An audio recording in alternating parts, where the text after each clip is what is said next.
New topic है chapter number 3 का velocity time graph. इसको हम वीटी ग्राफ बोलते हैं, वी वर्सेस टी। तो वीटी ग्राफ में भी अलग अलग टाइप के आते हैं, जैसे कि पहले आएगा first number stationary object. Stationary object, अगर ऑब्जेक्ट क्या है, स्टेशनरी है। अगर ऑब्जेक्ट स्टेशनरी है तो थोड़ा सोच के बताओ वेलोसिटी टाइम ग्राफ कैसा बनेगा।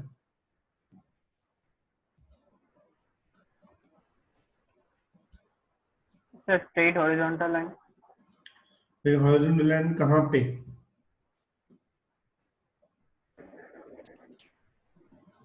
यहाँ बनाऊं, ऊपर बनाऊं, ऊपर बनाऊं, नीचे, कहाँ बनाऊं? What is meaning of stationary object का मीनिंग? जो मूव नहीं करता। Very good. स्टेबल मूव नहीं, हाँ स्टेबल होगा तो उसकी वेलोसिटी कितनी होनी चाहिए?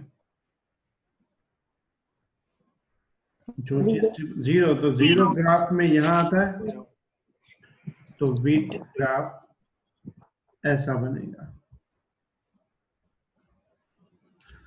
में टाइम तो बढ़ता रहेगा बट वेलोसिटी इंक्रीज नहीं होगी। वेलोसिटी कितनी रहेगी?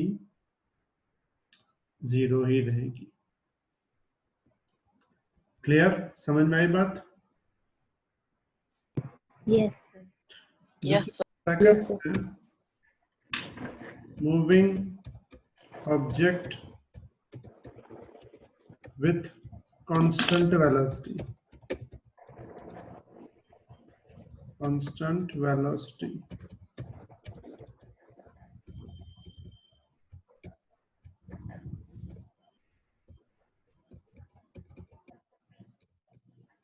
Constant velocity भी कौन सी? पॉजिटिव। पॉजिटिव।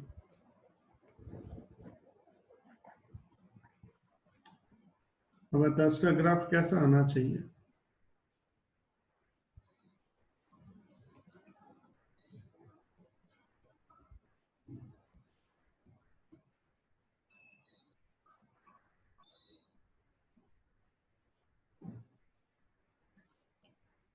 अब तुम बताओ इसका ग्राफ कैसा आना चाहिए? Straight horizontal line about the time. Very good. ये वेलोसिटी, ये टाइम है। यह बोला वेलोसिटी कांस्टेंट है, वो भी पॉजिटिव। समझो वेलोसिटी की वैल्यू है 5, मान लो ये 0 है, या 1 है, ये 2 है। चलो 5 ने हम लेते हैं वेलोसिटी की वैल्यू, समझो हम लेते हैं 2 ले लेते हैं, वेलोसिटी की वैल्यू 2 है। लेकिन यहाँ बोला है कांस्टेंट वेलोसिटी। कांस्टेंट का मतलब क्या होगा? अगर 2 है तो थ्रू आउट मोशन क्या रहनी चाहिए? 2 ही रहनी चाहिए। मतलब टाइम तो बढ़ेगा, वेलोसिटी सेम रहेगी। 8 to 2। देखो देखो, पहला वाला दूसरे वाले में क्या फर्क है? पहला वाला दूसरा वाला सेम है, फर्क इतना है पहले वाले में वेलोसिटी कांस्टेंट है लेकिन 0 है, और इसमें वेलोसिटी कांस्टेंट है लेकिन कौन सी कांस्टेंट है? पॉजिटिव है। Got it? समझ में आया सबको बात? Everyone clear? Yes sir. Yes चलो हम आगे बढ़ते हैं। थर्ड नंबर आता है सेम चीज, moving object with constant velocity but negative. अगर वेलोसिटी नेगेटिव लेंगे तो बताओ ग्राफ कैसा बनेगा?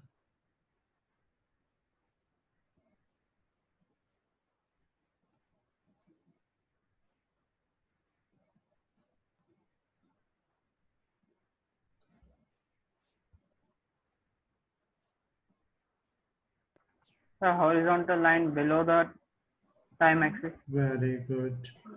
वेलोसिटी है, ये समझो 0 है, यहाँ 1 है, यहाँ 2 है, नीचे है -1 -2। तो हम यहाँ पे कौन सा ले रहे हैं? नेगेटिव वेलोसिटी ले रहे हैं। तो समझो नेगेटिव वेलोसिटी -2 है, लेकिन कांस्टेंट है, मतलब लाइन कैसे रहेगी? इस टाइप से।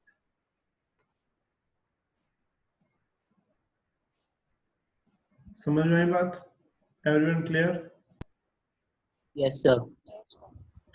अच्छा, फर्स्ट सेकंड थर्ड तीनों में क्या डिफरेंस है? एक्चुअल में तीनों की मीनिंग सेम है, कांस्टेंट है। पहले में 0 है, दूसरे में पॉजिटिव है, तीसरे में क्या है? नेगेटिव है। क्लियर? अब fourth, moving object with constant acceleration, constant acceleration, वो भी कौन सा? पॉजिटिव।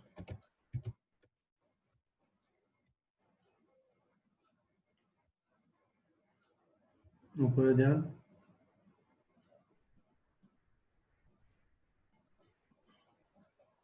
अब कौन कांस्टेंट है? एक्सेलरेशन कांस्टेंट है। अगर एक्सेलरेशन कांस्टेंट होगा तो वेलोसिटी में क्या चेंजेस आएंगे? अच्छा, what is meaning of acceleration? Acceleration का मीनिंग मैंने क्या बताया था तुमको? Change in velocity upon time. Change in velocity upon time. अगर समझो एक्सेलरेशन की वैल्यू है 2 मीटर पर सेकंड स्क्वायर, इसका मीनिंग क्या है? कि वेलोसिटी हर सेकंड में 2 मीटर पर सेकंड बदल रही है। मतलब समझो 0 सेकंड में वेलोसिटी 0 है, तो 1 सेकंड पे वेलोसिटी हो जाएगी 2 सेकंड में वेलोसिटी हो जाएगी 4, 3 सेकंड में वेलोसिटी हो जाएगी 6। मतलब हर सेकंड कितनी कितनी इंक्रीज होगी? 2 इंक्रीज होगी। इसका मतलब अगर एक्सेलरेशन कांस्टेंट है तो वेलोसिटी कंटिन्यूअसली क्या होगी? इंक्रीज होगी। तो उस वक्त इसका जो ग्राफ आता है वो इंक्रीजिंग आता है। बात समझ में आ गई इतनी? इसमें अगर मुझे यहाँ फाइंड करना हो, तो समझो ये वाला पॉइंट ले लेता हूँ। इस पॉइंट पे वेलोसिटी v1 है, टाइम t1 है। जब यहाँ पहुंचे तो टाइम t2 हो गया, वेलोसिटी v2 हो गया। तो हम इसमें एक्सेलरेशन कैसे फाइंड करेंगे?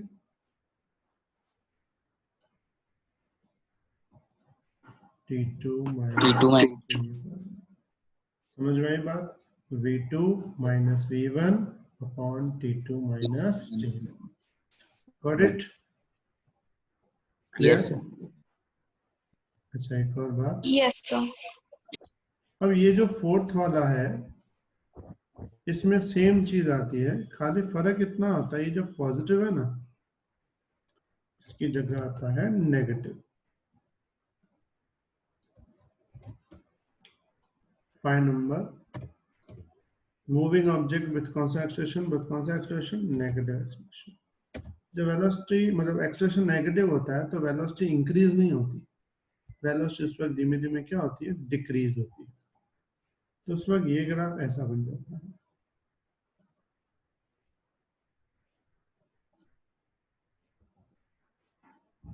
ये वेलोसिटी, ये टाइम, ग्राफ जो है वो इस टाइप से धीमे धीमे डिक्रीज होने लगता है।